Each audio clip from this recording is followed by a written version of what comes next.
하나님 말씀 보겠습니다. 하나님의 말씀은 민수기 6장 22절에서 27절 말씀입니다. 여호와께서 모세에게 말씀하여 이르시되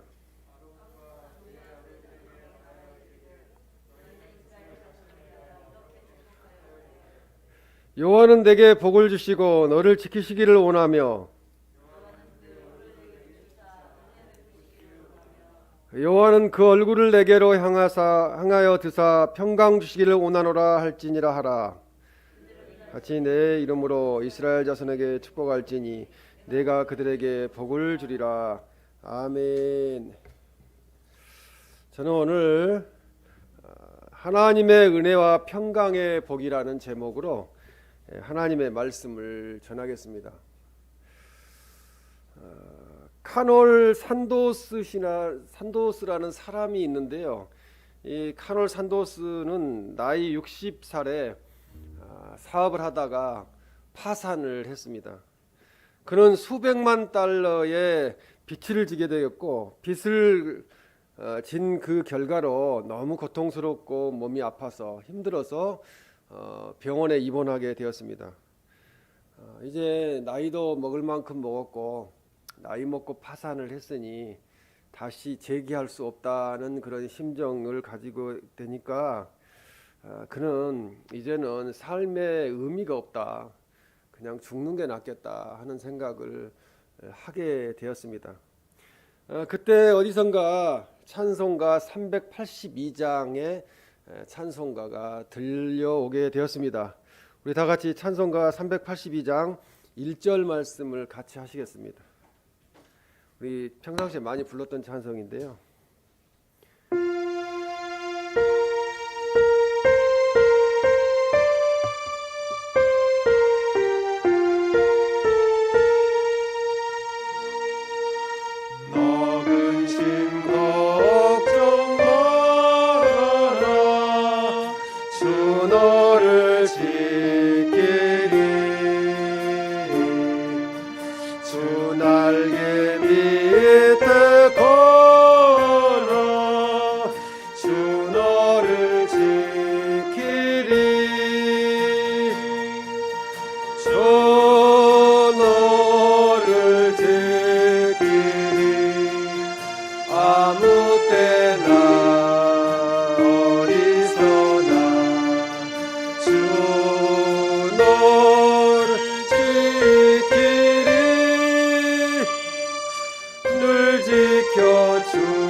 아멘.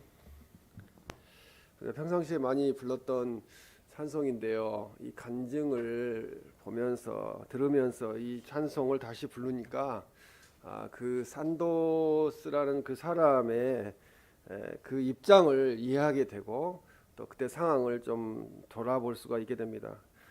그는 이 382장 찬송 소리를 따라서 걸어가 보았습니다. 병원 뒷문을 열고 가 보니까 그곳에 병원에서 운영하는 교회당이 있었습니다. 그곳에는 몇 사람이 모여서 찬송을 부르고 있었는데 산도스라는 이 사람은 조용히 뒷좌석에 앉아서 그 찬송을 같이 부르게 되었습니다. 그러면서 그는 예전에 불렀던 이 찬송을 다시 부르면서 눈물을 흘리게 되었고, 내 인생이 어쩌다 이렇게 됐는가 한번 뒤돌아보는 그런 생각들을 하게 되었습니다. 그는 교만하여서 세상에 돈과 명예만을 쫓아서 살아왔던 과거를 돌아보면서 하나님께 회개하고 하나님 앞에 다시 한번 기회를 달라고 간절하게 기도를 드렸습니다. 하나님 앞에서 눈물을 흘리면서 기도를 하니까 다른 건 환경이 변한 건 없는데 마음이 평안해졌어요. 그래서 마음에 기쁨이 이렇게 샘솟게 되었습니다. 그것은 자기가 지금까지 체험하지 못했던 평안함이었다고 그렇게 고백하고 있습니다. 평안만 온 것이 아니라 그는 다시 할 수 있다는, 하나님이 함께 하시면은 내가 다시 할 수 있다는 그런 긍정적인 믿음도 가지게 되었습니다.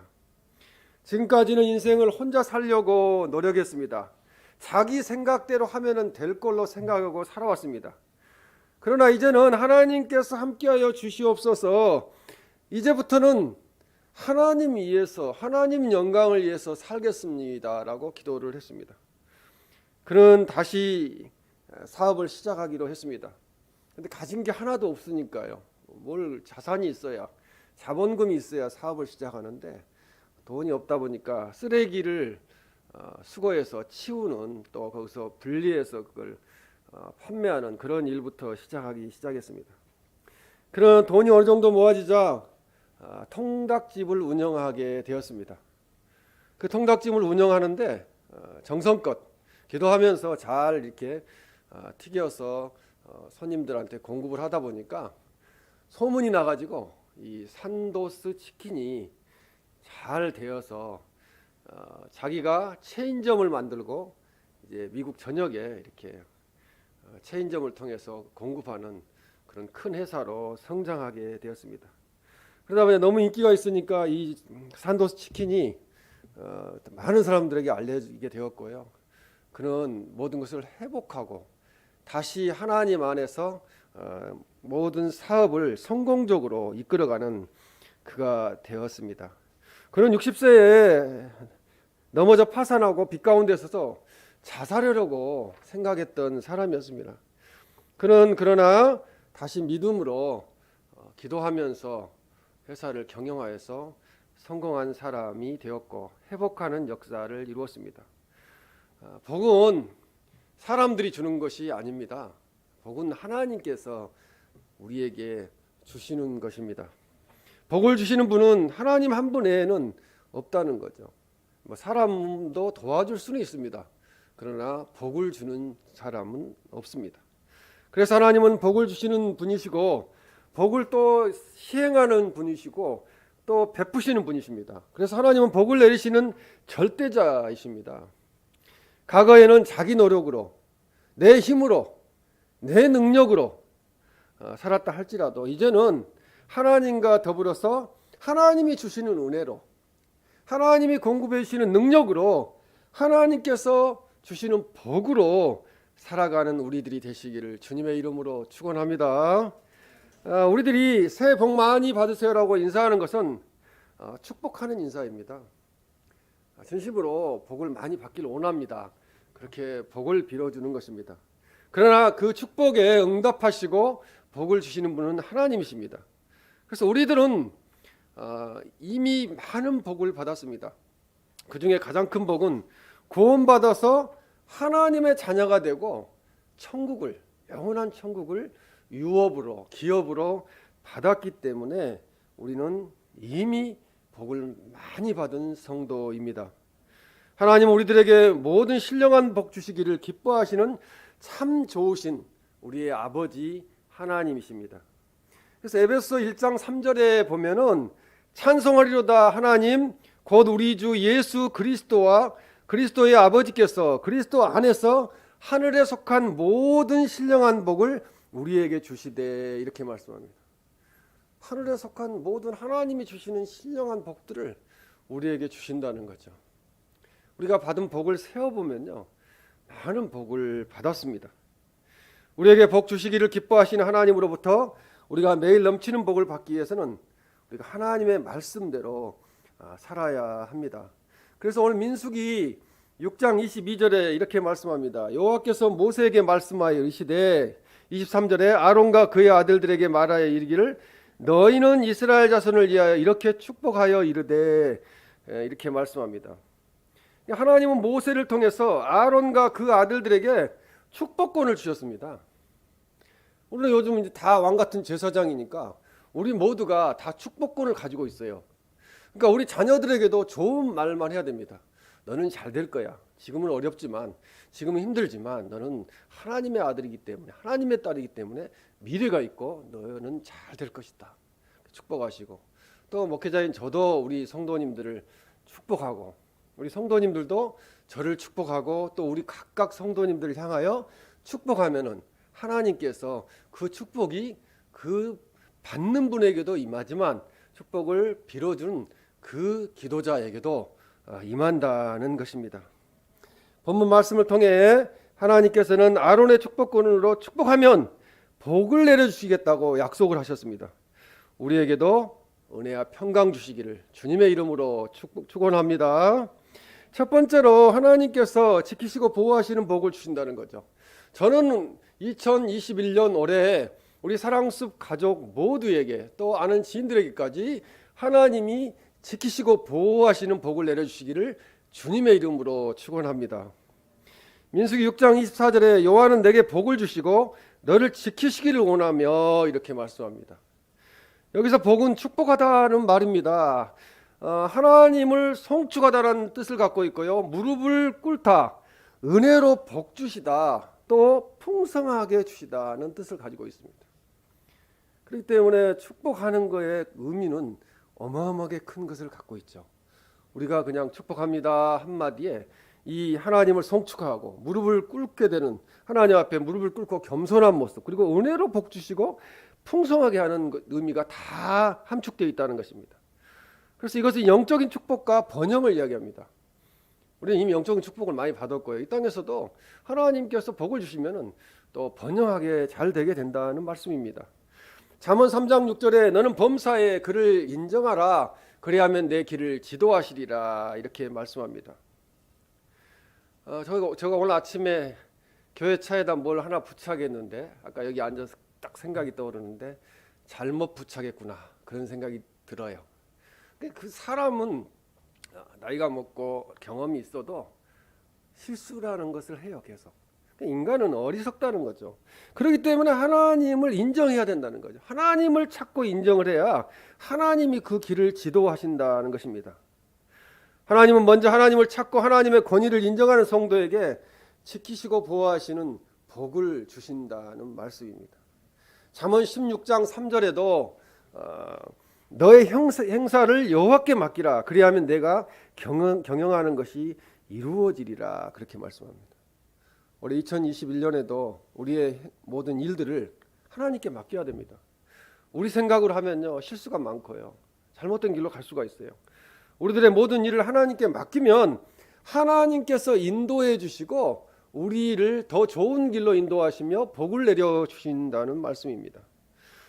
하나님의 지키심과 인도하심을 받는 것은 큰 복입니다. 그것처럼 좋은 일은 없습니다.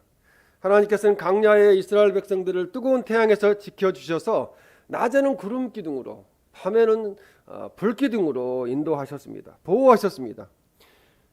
사나운 짐승에게 보호하시고 적군들에게도 보호하셔서 전쟁에서 승리하게 그렇게 하셨습니다. 신명기 32장 10절에 보면 모세는 여호와께서 그를 항무지에서 짐승의 부르짖는 광야에서 만나시고 호위하시며 보호하시며 자기 눈동자같이 지키셨도다, 이렇게 말씀합니다. 눈동자를 우리가 보면은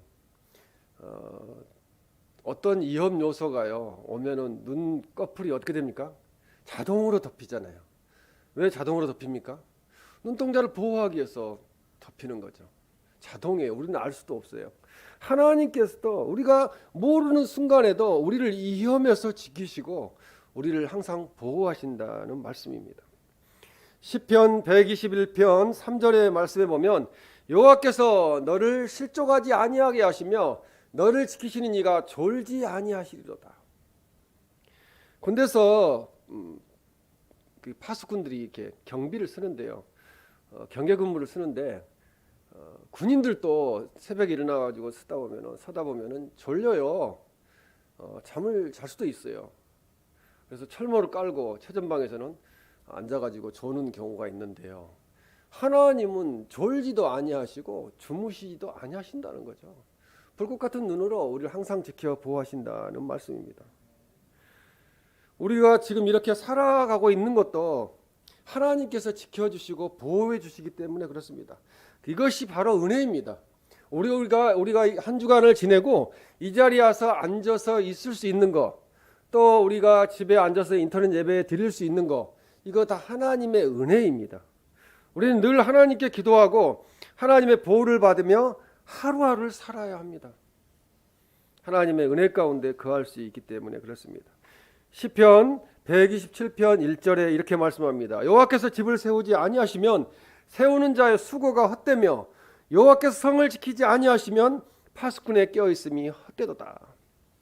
하나님이 지켜주시지 않으면요 수고가 헛되는 거예요.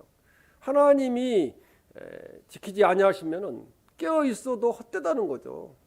못 지킨다는 거죠. 올해도 하나님께서 우리에게 임마누엘의 복을 주실 줄로 믿습니다. 최고의 복 중에 복이 예전에 설교 말씀을 통하여 말씀드렸지만 임마누엘의 복, 하나님이 우리와 함께 하시는 복입니다. 하나님이 금년에도 우리와 함께 하시며 지키시고 보호하실 것입니다. 올해도 하나님께서 눈동자가 지켜주시고 보호해 주시기를 주님의 이름으로 축원합니다. 두 번째로 이 하나님께서 성도인 우리에게 은혜를 베푸십니다. 민수기 6장 25절에 여호와는 그의 얼굴을 내게 비추사 은혜 베푸시기를 원하며 그렇게 축복을 합니다. 하나님의 얼굴을 우리들을 향하여 돌리시고 빛을 비추시는 것은 바로 생명과 구원과 희열이 우리에게 찬란히 비친다는 거죠. 하나님의 빛이 비치게 되면 이 태양빛보다도 우리의 영혼이 기쁨으로 가득 차게 됩니다. 하나님께서는 하나님의 백성들에게 하나님의 사랑과 또 은혜와 보호와 평강의 얼굴을 항상 돌리시겠다고 축복하고 계십니다. 그냥 이 부모님들이 어린 자녀를 쳐다보고만 있어도 기쁠 때가 있잖아요. 어쩜 이런 좋은 우리 자녀를 주셨을까 하고 기쁠 때가 있어요. 특히 어렸을 때 그런 일들이 많은데요. 하나님도 우리를 바라보시면서 기뻐하신다는 거죠. 은혜 베푸시기를 원하신다는 것입니다. 여기서 은혜라는 것은 구부리다, 아랫사람에게 몸을 굽히다는 의미였어요. 원래는. 그런데 이 의미가 바뀌게 되었는데요. 발전해서 은혜를 베풀다로 바뀌게 되었고 긍휼히 여김을 여기다, 긍휼히 여긴다는 말로 바뀌게 되었습니다. 그러므로 하나님의 은혜란 죄로 말미암아 죽을 수밖에 없는 사람에게 조건 없이 베푸시는 하나님의 구원입니다. 조건 없이 베푸시는 한량없는 사랑이고 긍휼과 자비이고 용서라는 말씀입니다. 우리는 항상 하나님 은혜로 살기 때문에 이렇게 살아가게 됩니다.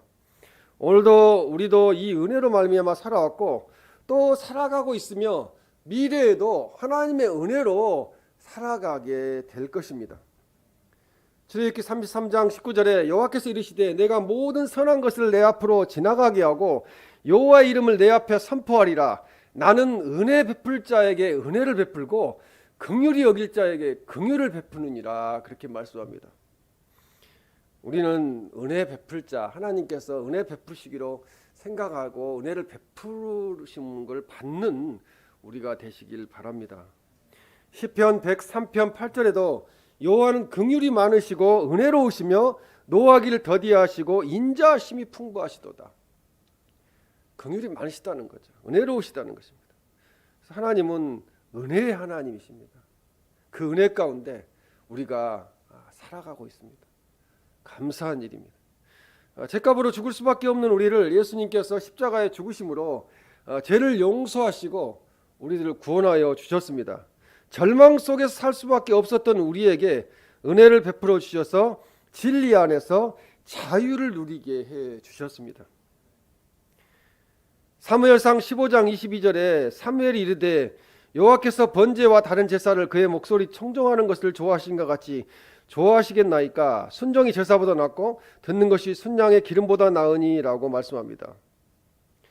하나님은 하나님께 순종하는 하나님의 자녀들에게 은혜를 긍휼히 여기는 은혜를 베풀어 주십니다. 하나님은 겸손히 순종하는 성도의 기도에 귀 기울이십니다. 하나님의 말씀에 순종하는 성도에게 하나님 은혜를 한량없이 베풀어 주십니다. 은혜는 값없이 주는 선물입니다. 이것처럼 큰 선물이 없습니다. 하나님의 은혜를 받으면 우리는 행복합니다. 마음이 평안해지고요. 기쁨이 용솟음쳐지게 됩니다. 신앙생활 자체가 하나님의 은혜예요. 우리가 하나님을 믿고 있는 것 자체가 하나님의 크신 은혜입니다. 우리 사랑숲교회 가족 모두가 하나님의 은혜로 살아가는 올 한 해가 되시기를 주님의 이름으로 축원합니다. 세 번째로 이제 하나님께서 성도에게 평강의 복을 주십니다. 우리에게 평강을 주시기 때문에 우리가 예배할 수 있습니다. 이 자리에 앉아 있을 수 있습니다. 그래서 민수기 6장 26절에 여호와는 그 얼굴을 내게 향하여 드사 평강 주시기를 원하노라 할지니라 하라, 이렇게 말씀합니다. 여기서 그 얼굴을 내게로 향하여 드사라는 것은, 향하여 든다는 것은 받아들이다는 거예요. 받아들이다, 열망하다, 공급하다, 그렇게 뜻을 가지고 있습니다. 곧 열정적으로 바라보면은 계속해서 주시하다는 의미예요. 하나님을 바라보면은 하나님께서 우리에게 역사가 일어나게 하시죠. 하나님도 우리를 바라보세요. 자녀가 아버지나 엄마를 바라보면은 엄마 아버지도 자녀를 바라보게 되잖아요. 하나님께서 우리를 계속 바라보고 계세요. 지금 이곳에 임재하셔서 우리 예배를 보고 계신다는 말씀입니다. 그래서 하나님께서 지속적인 관심과 사랑을 베푸시는 것을 말씀합니다.